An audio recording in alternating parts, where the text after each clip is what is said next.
ہمارے علماء، اللہ اکبر اللہ اکبر، اللہ ہمارے ہر عالم کو بھرپور انداز سے اپنا کردار ادا کرنے کی توفیق دے۔ اللہ اے میرے قابل احترام علماء، سب سے پہلے تو آپ یہ سمجھیں کہ آپ جہاں ہیں، آپ اگر کسی مدرسے میں پڑھا رہے ہیں، آپ اس پڑھانے کے کام کو بہت اہم سمجھیں۔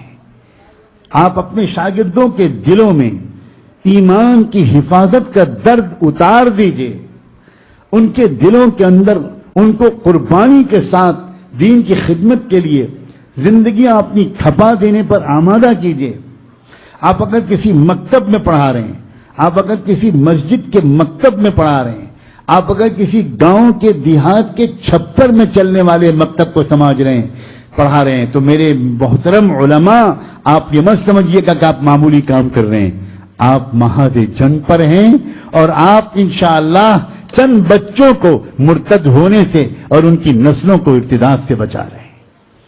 معمولی کام نہیں ہے۔ افسوس، ہمارے بہت سے حفاظ قرآن، ہمارے بہت سے علماء، ان کا دل ٹوٹا رہتا ہے، وہ سوچتے ہیں کہ ہم کیا کر پائیں، مکتب میں پڑھا رہے ہیں، ان کو کسی کو بتاتے ہوئے شرم آتی ہے کہ ہم مکتب میں پڑھا رہے ہیں، ان کا دل ٹوٹا رہتا ہے، ان کو احساس رہتا ہے کہ زمانہ ہماری قدر نہیں کر رہا، ان کو اپنی غربت کا خیال رہتا ہے۔ میں جانتا ہوں ان میں سے اکثر کو اپنے مہینے کے آخر میں گھر کے خرچے چلانے مشکل ہوتے، ان کی بیویاں جب کہیں خاندان میں شادیاں ہوتی ہیں اور شوہر کہتا ہے کہ تم تیاری نہیں کر رہی وہاں جانے کے لیے، بیوی کہتی ہے نہیں میں تو کوئی بہانہ کر دوں گی، میں تو نہیں جاؤں گی۔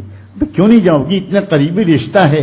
تو وہ کہتی ہے نہیں چھوڑیے ہٹائیے، نہیں کیا بات ہے، اب میں آپ کو کیا بتاؤں، وہ تو ذرا مالدار لوگ ہیں، ان کے ہاں تو بڑے اچھے اچھے تحفے لے کے لوگ آئیں گے، اب میں کہاں سے اچھی ساڑی اور چوڑیاں اور بنتے لے کر جا سکوں گی، میں کوئی بہانہ بنا دوں گی۔ آپ فکر نہ کیجیے۔ شوہر کی آنکھ میں آنسو آتے ہیں اور وہ چپ چاپ کہیں سے قرض لے کر آتا ہے اور بیوی سے کہتا ہے کہ نہیں تم جاؤ، میں انشاءاللہ قرض ادا کر دوں گا۔ کسی کو کیا معلوم ہمارے لاکھوں اساتذہ اس غربت کی زندگی گزار رہے ہیں، لوگوں کو نہیں خبر۔ اے لوگوں، ان علماء کو حقیر مت سمجھو، اے لوگوں ان مکاتب المدارس کے اساتذہ کو حقیر مت سمجھو، یہ نہ ہوتے تو اس ملک میں کلمہ پڑھنے والے نہ ملتے۔ اور اے اساتذہ حقیر مت سمجھنا، تم اللہ کے رسول کے سپاہی ہو، تم اللہ سے کہو کہ اللہ زمانہ ہماری عزت نہیں کرتا، نہ کرے، آپ تو کم سے کم اپنی نظروں سے مت گرائیے۔ اگر کہیں آپ کی نظروں سے ہم گر گئے گناہوں کی وجہ سے تو اللہ پھر ہم مارے گئے، نہ زمانے نے عزت کی نہ آپ نے عزت سے دیکھا، پھر ہم مصیبت میں ہیں۔ لیکن اللہ اگر یہ بات صحیح ہے کہ ہم محمد الرسول اللہ کے سپاہی ہیں تو ہم کو اس غربت پر ناز ہے، ہم راضی ہیں اس غربت پر، اللہ ہمیں کوئی شکوہ نہیں ہے۔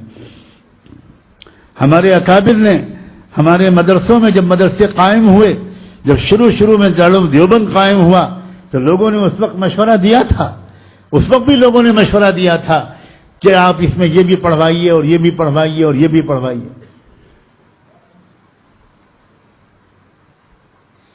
کیا عظیم بزرگ تھے، کیا فراست تھے ان کے پاس۔ دارالعلوم دیوبند کے ایک اعلیٰ ذمہ دار حیدرآباد کے سفر پر گئے۔ اس وقت حیدرآباد میں سلطنت آصفیہ کا دور تھا، نظام حیدرآباد کے بادشاہ ہوا کرتے تھے، راجہ مہاراجہ جو کہیں آپ وہ ہوا کرتے تھے، مضبوط حکومت تھی۔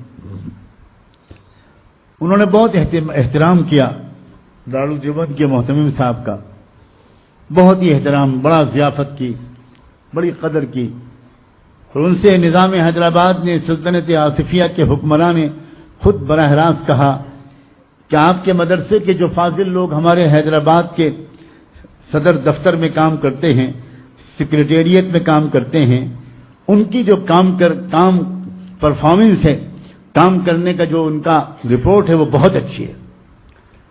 جتنی اچھی فائلیں وہ لوگ مینٹین کرتے ہیں اور دفتر کا کام جتنی خوبصورتی سے چلاتے ہیں اتنا اور کوئی اسٹاف نہیں چلاتا۔ بس ایک کمزوری ان کی ہے جس کی وجہ سے ہم ان کو ایک گریڈ میں نہیں لا پاتے اور زیادہ تنخواہیں نہیں دے پاتے، وہ یہ ہے کہ وہ انگریزی نہیں جانتے۔ تو آپ اگر اپنے طلبہ کو بھیجیں یا وہیں پر آپ انگریزی پڑھوائیں تو انگریزی کی تدریس پر، تعلیم پر جو پیسہ خرچ ہوگا وہ ہم دینے کو تیار ہیں۔ سلطنت آصفیہ کی طرف سے وہ پورا وظیفہ جائے گا، آپ کے بچے انگریزی بھی پڑھ لیں گے تو ان کو اور اعلیٰ عہدے ہم دے سکیں گے۔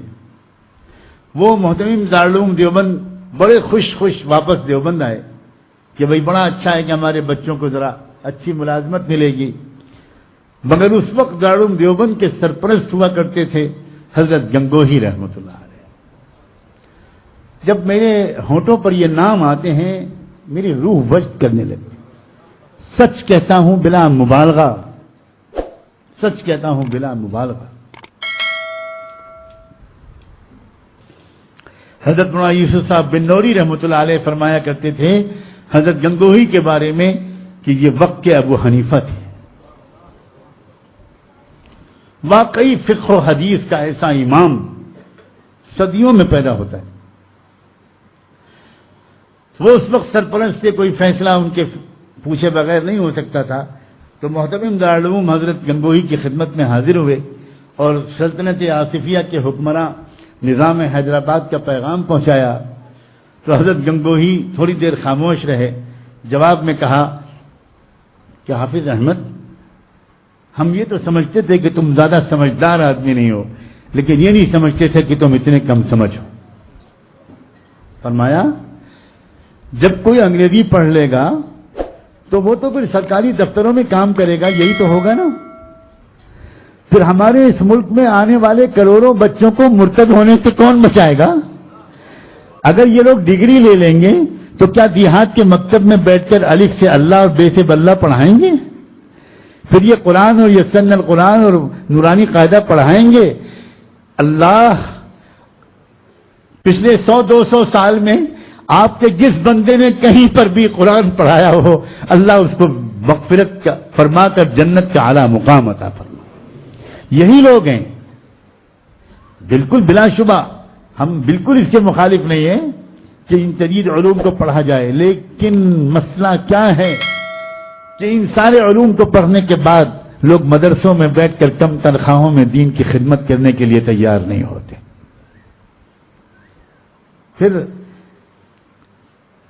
اسی لیے حضرت گنگوہی نے فرمایا کہ دیکھو، ہم جان بوجھ کر ان چیزوں کو مدرسے کے نصاب میں شامل نہیں کرتے، ہم صرف یہی چیزیں پڑھاتے ہیں تاکہ ہمارا کوئی فارغ اگر اخلاص کے ساتھ قربانی کے جذبے سے دینی علم کی خدمت کرنے کی ہمت نہ بھی کر سکے تو وہ کچھ اور کرنے کے لائق ہی نہ بنے، تاکہ وہ اپنی دال روٹی ہی کے لیے مدرسے میں پڑھائے، اس کی نیت کا حساب وہ دے گا، کم سے کم گاؤں کے 100 بچے قرآن تو پڑھ لیں گے۔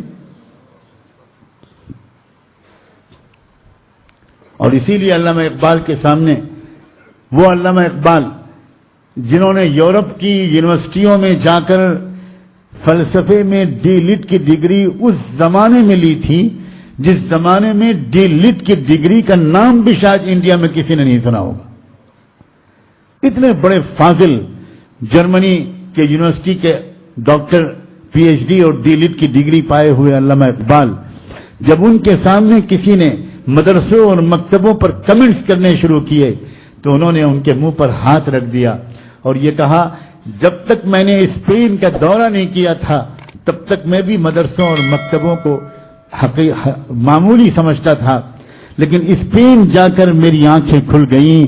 اگر ہمارے ملک میں یہ مکتب اور مدرسے نہ ہوئے تو اسلام کا نام و نشان یہاں سے مٹ جائے گا، اور تاج محل اور جامع مسجد کے سوا یہاں کبھی اسلام تھا اس کی کوئی اور نشانی بھی تم اس ملک میں نہیں پاؤ گے۔ تو علماء کمر کس لو اور محنت سے پڑھاؤ، اگر 50 کو پڑھاتے تھے تو 100 کو پڑھاؤ، اور یہ نیت کر کے پڑھاؤ۔ روزانہ جب جاؤ مدرسے میں پڑھانے کے لیے تو اللہ کرے کہ روزانہ یہ نیت مستحضر ہو کہ اللہ میں آپ کا معمولی سے بندہ ہوں، اس چھوٹے سے مکتب میں پڑھا رہا ہوں، میری اس مکتب میں پڑھانے کو اللہ جیسا کہ میرے بڑے کہتے ہیں اس طرح قبول فرما کہ اس ملک میں اسلام کی حفاظت کرنے والے سپاہیوں میں کہیں میرا بھی نام آ جائے۔ بہت بڑا کام ہے جو علماء کر رہے ہیں۔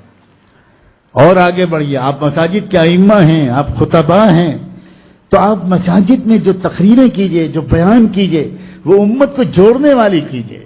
امت کو لڑانے, امت کو توڑنے والا کوئی جملہ نہیں بولنا چاہیے.